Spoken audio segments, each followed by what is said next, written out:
Market లో invest చేసి మీ డబ్బులు డబుల్ చేసుకోవాలనుకుంటున్నారా? విజయవాడలో జరిగే సుందరరామిరెడ్డి గారి లైవ్ సెమినార్ కి అటెండ్ అవ్వండి. నమస్తే, welcome back to Suman TV. నేను మీ సంజయ్. ఈరోజు మనతో పాటు ఉన్నారు తెలంగాణ హైకోర్టు అడ్వకేట్ ఎడ్ల రవి పటేల్ గారు. సార్తో మాట్లాడి అసలు ఎఫ్ఐఆర్ ఫైల్ అయితే మనపై ఎలాంటి యాక్షన్స్ తీసుకుంటారు, వాటి వల్ల వచ్చిన నష్టాల గురించి కొన్ని విషయాలు తెలుసుకుందాం. నమస్తే సార్. నమస్కారం సార్, కొంతమంది ఉద్దేశపూర్వకంగా ఎఫ్ఐఆర్స్ అనేవి ఫైల్ చేస్తూ ఉంటారు. ఒకరిని ఏదైనా కేసులు ఇరికించాలని, లేకపోతే చెయ్యని నేరాన్ని ఆరోపణిస్తూ ఎఫ్ఐఆర్లని ఫైల్ చేస్తుంటారు. అసలు ఎఫ్ఐఆర్ ఫైల్ చేసిన తర్వాత మనం దాన్ని ఎలా నిరూపించుకోవాలంటారు?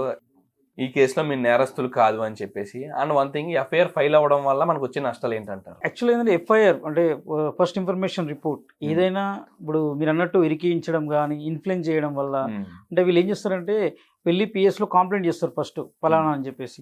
వీళ్ళు అందులో ఇంకా 2-3 పేర్స్ కూడా యాడ్ చేస్తూ ఉంటారు కావాలని ఇంటెన్షన్గా. అంటే అతను కూడా సఫర్ కావాలి, ఓకే ప్రాబ్లం ఫేస్ చేయాలని చెప్పేసి కొంత పొలిటికల్ ప్రెషర్ కానీ లేకపోతే ఇన్ఫ్లుయెన్స్ చేసి కూడా చేస్తుంటారు.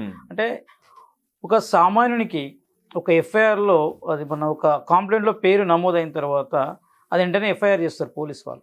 ఓకే, అది దానివల్ల చాలా ఇబ్బందులు పడుతుంటాడు కామన్ మ్యాన్. ఓకే, నిజంగా అంటే అతనికి ఆ ఇన్సిడెంట్తో సంబంధం లేకున్నా ఆ గొడవతో సంబంధం లేకున్నా కూడా కంప్లైంట్లో పేరు పెట్టడం వల్ల పోలీసులు వెంటనే ఎఫ్ఐఆర్ రాయడం జరుగుతుంది. ఒకసారి ఎఫ్ఐఆర్ రిజిస్టర్ అయిన తర్వాత దాన్ని మనం ఫేస్ చేయవలసిందే. అంటే సార్ ఏ విధంగా అంటారు? ఇప్పుడు నార్మల్గా ఒక సాధారణ వ్యక్తిపై ఎఫ్ఐఆర్ ఫైల్ అయిందంటే దాన్ని తను ప్రూవ్ చేసుకోవడానికన్నా ఒక లాయర్ని పెట్టుకోవాలి, కొంచెం ఖర్చు పెట్టాలి. చాలా ప్రాసెస్ అనేది కనిపిస్తుంది. అసలు దానికి ఎలాగంటారు ప్రాసెస్? ఇప్పుడు ఏదైతే ఫాల్స్ ఎఫ్ఐఆర్కి ఇట్లా ఫైల్ అయిందని అతనికి కనిపిస్తే, ఎవరైతే మనము అక్యూజ్ కనిపిస్తే అతనికి అవకాశం ఉంది హైకోర్టులో క్వాష్ పిటిషన్ ఫైల్ చేసుకోవచ్చు. ఓకే, ఎలా అంటే ప్రైమా ఫేసియా లేకపోతే నో ఎవిడెన్స్, ఇలాంటి అభియోగాలు ప్రాపర్గా లేకపోయినా ఓకే ఎవిడెన్స్ సరిగా లేనప్పుడు అతను హైకోర్టుకు వచ్చి క్వాష్ పిటిషన్ ఫైల్ చేసుకోవచ్చు. క్వాష్ పిటిషన్లో ఒక అడ్వకేట్ని అప్రోచ్ అయ్యి అతని జరిగిన విషయాన్ని చెప్పి ప్రాపర్గా జడ్జి గారు ముంగట ఏదైతే మన క్వాష్ పిటిషన్ వేసి మనం సాటిస్ఫై చేయగలిగితే దాన్ని చెప్పగలిగితే ఓకే వెంటనే ఎఫ్ఐఆర్ కూడా క్వాష్ చేసే పవర్ మన హైకోర్టుకు ఉంది. Okay, exactly sir. అండ్ దీని ప్రాసెస్ ఏంటి సార్ అసలు? ఇప్పుడు ఏదైతే అడ్వకేట్ అప్రోచ్ అయిన తర్వాత క్వాష్ మనకు కావాల్సిన ఎవిడెన్స్ అంతా అడ్వకేట్ గారికి ఇవ్వాలి. తర్వాత అతన్ని ప్రిపేర్ చేసి దాన్ని హైకోర్టులో ఫైల్ చేసేసి ఈ సెక్షన్ ఫాల్స్గా వీళ్ళు ఇంప్లిమెంట్ చేశారు మా క్లయింట్ పైన అని చెప్పేసి వారు పిటిషన్ వేసి ఆర్గ్యుమెంట్ చేస్తారు. అప్పుడు జడ్జి గారికి సాటిస్ఫై అయిందంటే ఆ గ్రౌండ్స్కి లేకపోతే ఆ యొక్క ఏదైతే మనం పెట్టిన ఎవిడెన్స్కి అయిన తర్వాత మన హైకోర్టుకున్న పవర్ ఏంటంటే ఏదైతే తప్పుడు ఎఫ్ఐఆర్ ఫైల్ అయిందో దాన్ని అక్కడ హైకోర్టు కూడా కొట్టేయడం జరుగుతుంది. ఓకే, కొట్టేయడం జరుగుతుంది. అలానే లేకపోతే అరెస్ట్ కాకుండా కూడా ఆర్డర్స్ ఇచ్చే అవకాశం ఉంటుంది. అలా ఎవరికైనా తప్పుడు ఎఫ్ఐఆర్ అయినప్పుడు హైకోర్టు అడ్వకేట్ని సంప్రదించి ఆ ఎఫ్ఐఆర్ని కాల్ చేసుకునే వెసులుబాటు ఉంది. ఈ ఎఫ్ఐఆర్ అనేది మన పైన ఫైల్ అయినప్పుడు మనకి ఏమన్నా సంథింగ్ నష్టాలు జరుగుతాయి అంటారా? సంథింగ్ ఉద్యోగాలు రాకపోవడం, సంథింగ్ ఏదైనా ఇలాంటి ఏమైనా జరిగే అవకాశాలు ఉన్నాయంటారా? ఇప్పుడు ఎఫ్ఐఆర్ ఒకసారి ఫైల్ అయినంత మాత్రాన మనం నిందితులం కాం. ఓకే, అది ఇక్కడ మన ట్రయల్ అయిన తర్వాత జడ్జిమెంట్ వచ్చిన తర్వాతనే ఇది ఏంటంటే ఓన్లీ జస్ట్ అభియోగాలు దీనిపైన. ఓకే, అంటే కొంతమంది ఏంటంటే కొన్ని జాబ్స్ గవర్నమెంట్ జాబ్లో ఏదైనా మనం జాబ్ అప్లై చేసినప్పుడు కానీ ఇక్కడ అక్కడ ఉంటుంది కింద ఎనీ క్రిమినల్ కేసెస్ రేపు అంటే మీరు పొలిటికల్ గా కూడా కంటెస్ట్ చేసేటప్పుడు కూడా ఒక కాలం ఉంటుంది, అక్కడ ఖచ్చితంగా మెన్షన్ చేయాలి. ఓకే, ఎఫ్ఐఆర్ ఉంది, ఏ స్టేజ్ లో ఉంది కూడా మనం మెన్షన్ చేస్తే ఎలాంటి ఇబ్బందులు లేవు.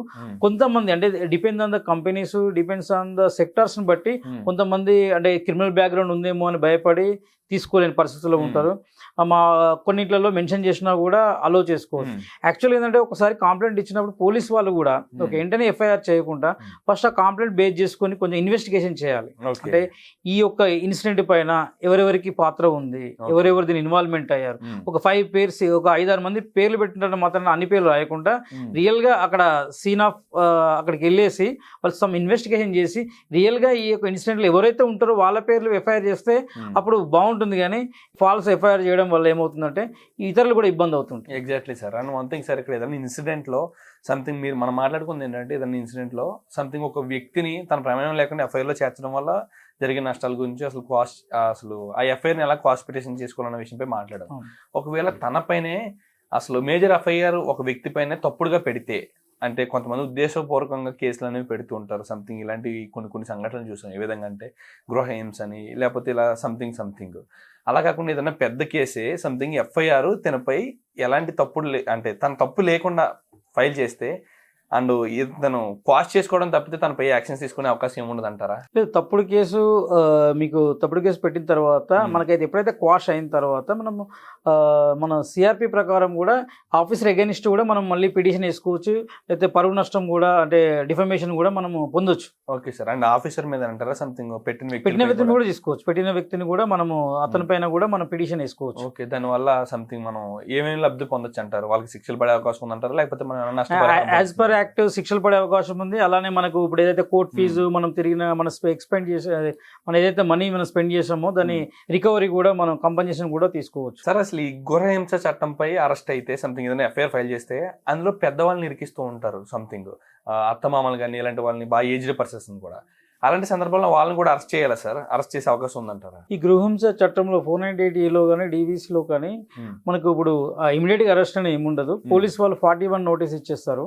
ఓకే, సుప్రీంకోర్టు జడ్జిమెంట్ ప్రకారం అరెస్ట్ చేయడానికి లేదు. 41 నోటీస్ ఇచ్చేసి వాళ్ళకు రిలీఫ్ వస్తుంది. కానీ వాళ్ళ తర్వాత కోర్టుకి రెగ్యులర్ గా వెళ్తూ ఉండాలి. అంటే ఏజ్ వాళ్ళు ఉంటారు. ఇప్పుడు అందులో మీరు అన్నట్టు పేరెంట్స్ లో 60 years 55 years కొంచెం హెల్త్ ఇష్యూస్ వల్ల లేకపోతే ఓల్డ్ ఏజ్ వల్ల ఈ రెగ్యులర్ గా కోర్టుకి వెళ్ళే ఇబ్బంది ఉంటుంది. వాళ్ళకి ఏంటంటే మాలాంటి అడ్వకేట్లు ఎవరైనా హైకోర్టు అడ్వకేట్ని అప్రోచ్ అవుతే వాళ్ళకి హైకోర్టులో ఒక క్వాష్ పిటిషన్ వేసి ఓకే వీళ్ళ హెల్త్ కండిషన్ లేకపోతే వీళ్ళ ఏజ్ ఫ్యాక్టర్స్ పెట్టి డిస్పెన్స్ పిటిషన్ వేయడం వల్ల ఏమవుతుందంటే వీళ్ళు కోర్టుకు రెగ్యులర్గా అటెండ్ కాకుండా కూడా మనం రిలీఫ్ తీసుకోవచ్చు. ఏదైతే వీళ్ళకు ఒక ఆ యొక్క ట్రయల్లో ఎక్కడైతే ఇంపార్టెంట్ వీళ్ళ ప్రజెన్స్ అవసరం ఉంటుందో అప్పటి వరకు సరిపోతుంది. మిగిలిన ట్రయల్కి రాకుండా కూడా ఈ పెద్దవారికి ఈ ఓల్డ్ ఏజ్ వారికి హెల్త్ ఇష్యూస్ వాళ్ళకి రిలీఫ్ ఇచ్చడానికి అవకాశం ఉంది. And exactly sir. And one thing sir, ఈ క్వాష్ పిటిషన్ గురించి మాట్లాడుకున్నాం కదా, ఈ సంథింగ్ ఈ కేసు నడుస్తూ ఉన్నా సరే, ఈ కేసు మధ్యలో ఉన్నా సరే క్వాష్ పిటిషన్ ద్వారా మన పేరుని తొలగించుకోవచ్చు అంటారా ఎఫ్ఐఆర్ లో? క్వాష్ పిటిషన్ ఎఫ్ఐఆర్ అయిన తర్వాత ఇమీడియట్ గా మనం హైకోర్టులో ఫైల్ చేసుకోవచ్చు. ఓకే, ఆ తర్వాత మీరు ఎఫ్ఐఆర్ అప్పుడు ఆ స్టేజ్ లోకి ఇట్లా ఫైల్ చేయకపోతే వెంటనే చార్జ్ షీట్ అని ఒకటి ఉంటుంది. చార్జ్ అంటే ఇన్వెస్టిగేషన్ తర్వాత కూడా మళ్ళీ ఆ చార్జ్ షీట్ ని కూడా మనం హైకోర్టులో క్వాష్ పిటిషన్ కి ఫైల్ చేసుకొని కూడా మనం ఏదైతే చార్జ్ షీట్ మీద కూడా క్వాష్ చేసుకోవచ్చు. ఎఫ్ఐఆర్ స్టేజ్ లో ఫైల్ చేసుకోవచ్చు, మీరు చార్జ్ షీట్ స్టేజ్ లో కూడా ఫైల్ చేసుకోవచ్చు. Absolutely sir. Thank you sir, thank you very much sir. And ఇక్కడ చూసుకుంటే ప్రతి ఒక్కరు కూడా ఎఫ్ఐఆర్ ఫైల్ అవ్వగానే చాలా మంది భయపడిపోతూ ఉంటారు, అసలు ఏం చేయాలి నెక్స్ట్ ఏం చేయాలని చెప్పేసి తెలియక. అండ్ అంతేకాకుండా తప్పుడు అభియోగాలు పెట్టి ఇరికించిన వాళ్ళు బాగానే ఉంటారు, కానీ వాళ్ళపై కూడా యాక్షన్ తీసుకొచ్చని మీరు చాలా బాగా వ్యక్తపరిచేశారు. Thank you sir, thank you very much.